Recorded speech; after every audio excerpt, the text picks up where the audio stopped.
Je suis donc le commandant de la zone maritime Nouvelle-Calédonie, de l'autre côté du globe, là où on ne marche pas sur la tête, je vous le garantis. On est toujours sur nos deux pieds. Deux grands domaines du commandant de zone maritime, le domaine militaire, et là je suis l'adjoint du général de division Thierry Marchand, qui est commandant supérieur des forces armées en Nouvelle-Calédonie. Et puis vous savez, la marine est toujours un peu duale, et donc l'autre domaine, c'est l'action de l'État en mer. Et contrairement à la métropole, l'action de l'État en mer outre-mer est confiée au haut commissaire de la République, qui est M. Thierry Lataste, et qui dépend pour ce domaine directement du SGMR. Alors qu'est-ce que c'est que l'action de l'État en mer?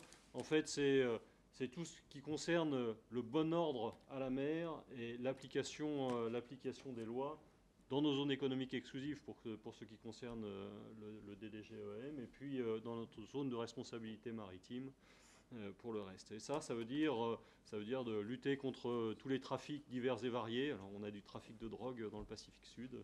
Les Australiens sont assez effrayants ces temps-ci. Lutter contre toutes les activités illégales qu'on peut imaginer. Lutter contre la pollution et puis lutter contre les pratiques industrielles illégales, dont notamment la pêche dont je vous parlerai tout à l'heure. Voilà. Où est-ce que ça se situe tout ça? Je crois que la slide suivante présente une carte du monde pacifique. Ce qui frappe quand on regarde le Pacifique, c'est que tout est bleu marine. Alors, ça tombe bien pour moi, c'est assez commode. Et ma zone, en fait, c'est la grande zone jaune. On partage le Pacifique en deux commandements, en deux zones maritimes, celle d'Alpaci qui est à Tahiti. Euh, et vous voyez, Nouméa-Tahiti, c'est à peu près la distance de Paris à Bagdad. Voilà, ça donne un ordre d'idée. Ma zone maritime, moi, elle s'arrête à mi-chemin entre Nouméa et Tahiti. Elle va jusqu'à Wallis et Futuna. Et ça, c'est 3 heures de vol en jet moderne, là, ou 4 jours de mer. Voilà, mes plus proches voisins sont les Australiens et les Néo-Zélandais. Mes grands voisins, j'ai des petits voisins au Vanuatu et au Salomon, mais ils ne sont pas très développés. Et là aussi, c'est 3 jours de mer ou 3 heures de vol. Donc ça vous donne la nature de la zone qu'on a à surveiller. En gros, c'est une zone qui fait 24 millions de kilomètres carrés. Et pour la zone économique exclusive de Nouméa et de la Nouvelle-Calédonie et puis de Wallis et Futuna, c'est à peu près 1,8 million de kilomètres carrés. Donc tout ça, ça veut dire qu'il faut des moyens pour pouvoir y voir et y agir. Et il faut des moyens qui sont combinés, qui sont différents, qui sont complémentaires. Et donc des moyens aériens, naturellement, et des moyens maritimes pour pouvoir durer. Voilà, ça c'est vraiment l'invariant du Pacifique. C'est bleu marine.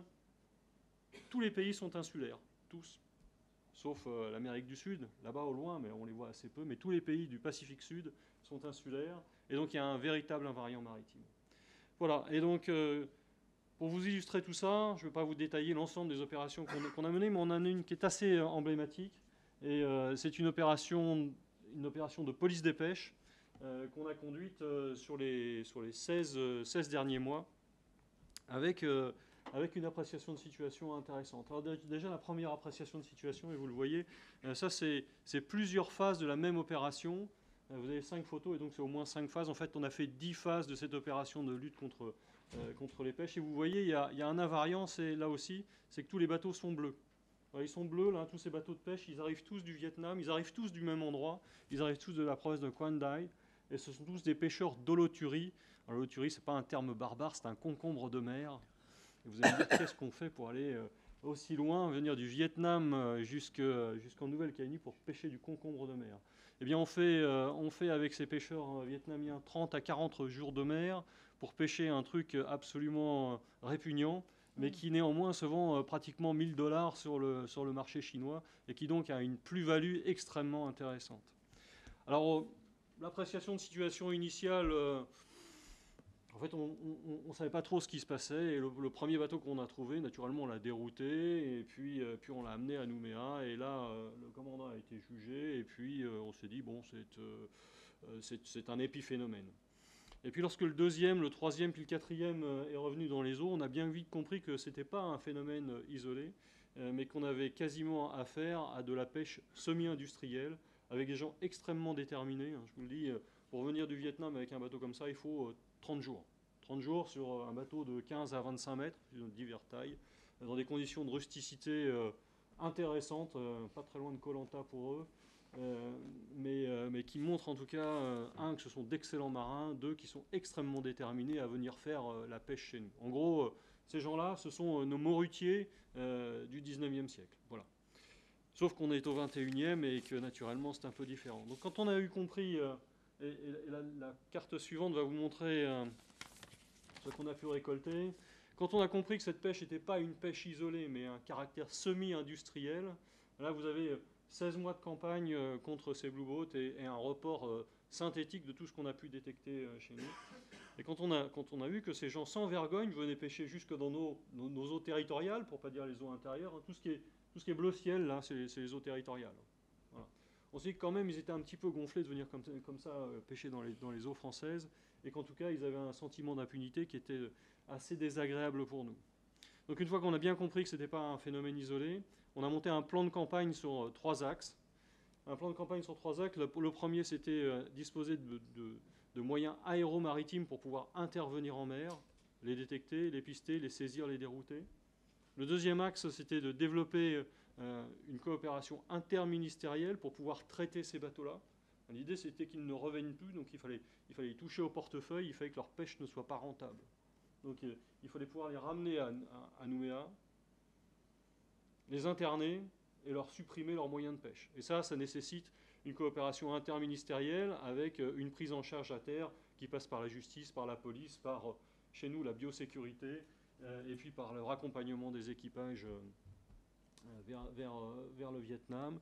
Et puis un troisième axe extrêmement important, c'est que dans le Pacifique Sud, vous avez vu que tout est bleu marine, on a quand même quelques grands voisins qui ont les mêmes problématiques que nous, ils ont les mêmes récifs que nous, et donc avec les mêmes ressources qui sont protégées. Et donc il a fallu travailler avec nos amis australiens essentiellement, qui sont nos voisins, hein. Vous voyez la zone rouge là, sur la droite de l'écran, c'est la zone économique exclusive australienne, donc ce sont nos voisins immédiats. On a travaillé avec eux, et puis on a travaillé également avec une organisation des pêches internationales du Pacifique Sud, qui s'appelle la Foreign Fishing Agency, qui regroupe tous les petits États insulaires du Pacifique Sud, et qui nous a permis d'avoir du préavis sur ces blue boats vietnamiens, et puis d'échanger des informations pour être en mesure d'agir au moment où il fallait, avec les moyens qu'il fallait. Voilà, c'est sur ces 3 axes. Le premier, une jolie image qui va vous montrer les moyens nécessaires pour attraper ces braves pêcheurs. Alors, vous ne voyez qu'un seul bateau là, sur d'autres photos, vous en voyez plusieurs. En fait, ces gens-là travaillent en flottille. Ils travaillent en flottille de 6 à 7 pêcheurs. Ils vivent dans un monde moderne avec des bâtiments qui ont l'air anciens, mais ils sont tous interconnectés, et dès qu'ils vous voient, ils s'enfuient forcément. Et donc, pour pouvoir attraper 5 à 6 bateaux, eh bien, il faut y aller avec des moyens suffisamment conséquents. Et là, vous avez un bel exemple d'une des dernières opérations qu'on a menées, où on chasse un bateau de 15 mètres avec une frégate. Vous allez me dire que c'est disproportionné. Oui, si on voit qu'un seul bateau sur la photo. Non, si vous avez en tête l'image que je viens de vous montrer, où en fait vous avez ces flottilles qui sont en permanence partout disséminées et qu'il faut pouvoir rassembler pour les attraper et pouvoir les dérouter. Donc effectivement, on y va non seulement avec une frégate, une vedette de gendarmerie, mais on y va également avec des avions de surveillance maritime, des avions gardiens, qui repèrent les bateaux et qui permettent ensuite de s'en saisir. Et toutes ces opérations se passent avec une concentration de force, avec un effet de surprise, et puis naturellement à l'aube, parce que les marins aiment bien attaquer à l'aube, surtout les sous-mariniers. Et donc c'est vraiment des opérations militaires qui sont menées contre des gens qui, une fois encore, ont une vraie détermination pour venir prendre la ressource là où elle se trouve, sauf qu'elle se trouve chez nous et que finalement on n'est pas très coopérant. Voilà, donc sur cet axe aéromaritime, je vous disais tout à l'heure, hein, 10 phases d'opération aéromaritime avec des moyens divers. On n'a pas tous les jours la frégate de disponible, mais on a également des patrouilleurs un peu plus légers. On a un bateau multimission qui a également participé. Donc tous les moyens des forces armées de Nouvelle-Calédonie ont participé, tous les moyens aéromaritimes j'entends, ont participé à cette opération de lutte contre les pêches. Voilà pour ce premier axe. Et effectivement, on a regagné l'initiative et maintenant on est capable de les voir arriver et de pouvoir les traiter. Le deuxième axe, je vous en parlais tout à l'heure, et une jolie vue qui vous montre l'importance de la continuité interadministration. Ce n'est pas le tout de pouvoir détecter et puis dérouter les bateaux, mais moi, ma compétence, elle s'arrête à la limite administrative du port, et quand on rentre à quai, eh bien, je livre ces bateaux au reste de l'administration de l'État, et là, il faut pouvoir les traiter. Et les traiter, c'est assez compliqué, c'est assez onéreux, en fait. parce qu'il s'agit d'abord de les piloter pour les rentrer dans un lagon, ensuite de les mettre à quai dans un port, et puis ensuite de les garder, puisque ce sont des gens qui sont contrevenants, et ils vont être jugés. Enfin, les capitaines vont être jugés. Et puis ensuite, il va falloir ramener les équipages, au Vietnam. Et puis, entre-temps, il va falloir les avoir gardés dans des conditions décentes. Et puis enfin, on n'a pas du tout envie de leur rendre leur bateau, et donc on les déconstruit. Voilà. Tout ça, ça demande du temps, de l'organisation, de l'argent. Euh, Typiquement, par exemple, pour déconstruire ces bateaux, selon des normes qui sont des normes européennes, on a beau être dans le Pacifique Sud, on a les mêmes normes que chez nous, eh bien, c'est un chantier à 125 000 euros. Voilà. Ça vous donne un ordre de grandeur de ce que ça peut coûter. Enfin, l'avantage, c'est qu'on a développé une filière pour nos jeunes Calédoniens et qui étaient absolument ravis de déconstruire ces bateaux. Mais tout ça, ça vous montre que la marine, certes, agit et est l'outil de l'usage de la force en haute mer, mais nous, naturellement, il faut, pour que ce soit efficace, que le reste de la chaîne étatique puisse fonctionner. Et c'est bien avec la direction des affaires maritimes et tous les autres services qu'on a pu mettre en place cette affaire-là, ce qui fait que la 10e phase qu'on a conduite il y a maintenant 7 mois, en fait, entre le moment où les Australiens nous ont passé le contact qui se trouvait dans leurs eaux et le moment où on a commencé à déconstruire les bateaux, il s'est passé 240 heures, 10 jours. Voilà, à comparer à la première opération, où entre le moment où on a dérouté le bateau et le moment où on a pu commencer à le déconstruire, il s'est passé 7 mois. Donc vous voyez qu'on a pris un peu de savoir-faire et surtout un peu d'organisation des rouages interministériels qui est absolument indispensable pour pouvoir traiter ce genre d'opération. L'idée, c'était vraiment dissuader tous les gens de venir pêcher chez nous en toute impunité. Et l'impunité, il n'y en a pas. Les bateaux sont détruits. Un bateau comme ça coûte entre 40 et 100 000 $. Voilà.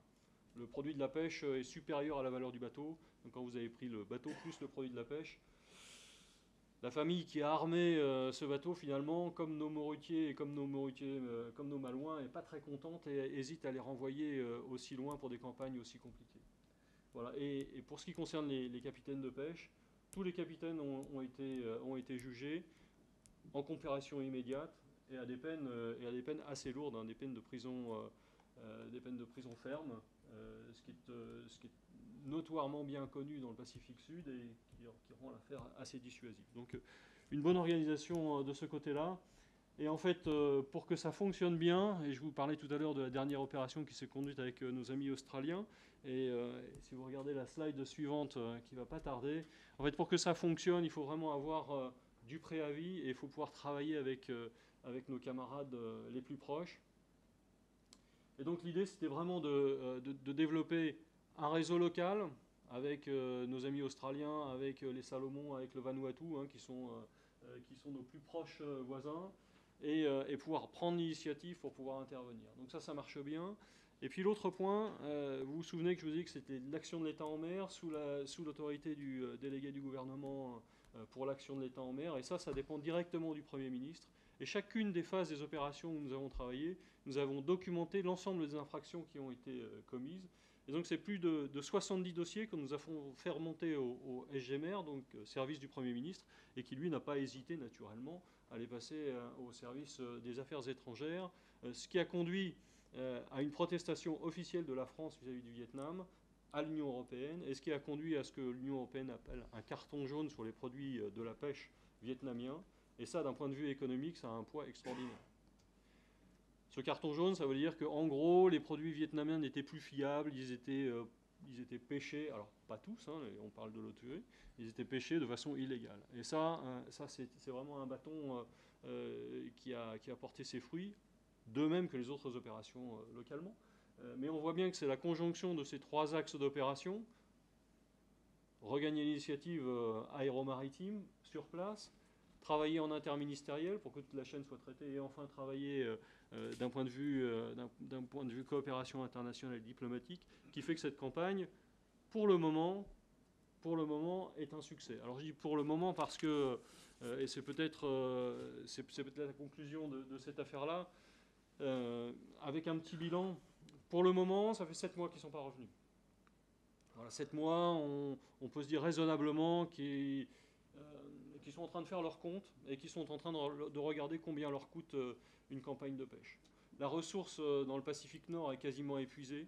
Et donc la ressource du Pacifique Sud, qui elle est protégée depuis toujours, le fait qu'on y soit à nous, le fait que les Australiens soient également extrêmement fermes, fait que ces zones-là sont naturellement poissonneuses, elles sont riches, elles sont protégées, et donc elles seront soumises à d'autres pressions inévitablement. Inévitablement.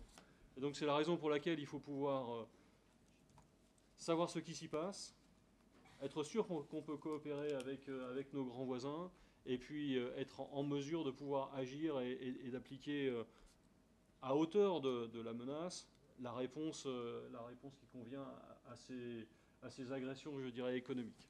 Voilà. Donc ça illustre bien que de l'autre côté du monde, il se passe encore des choses. De l'autre côté du monde, il y a encore des zones à protéger. Euh, que la France y est présente avec des moyens qui sont une fois encore complémentaires, qui sont aéromaritimes et qui nous permettent d'être tout à fait présents et en tout cas très très appréciés de nos voisins, à la fois australiens, néo-zélandais, mais également des petits pays du Pacifique Sud. J'ai nommé le Salomon, le Vanuatu, mais il y a également Fidji, Tonga. Enfin, bref, une géographie que je vous invite à découvrir.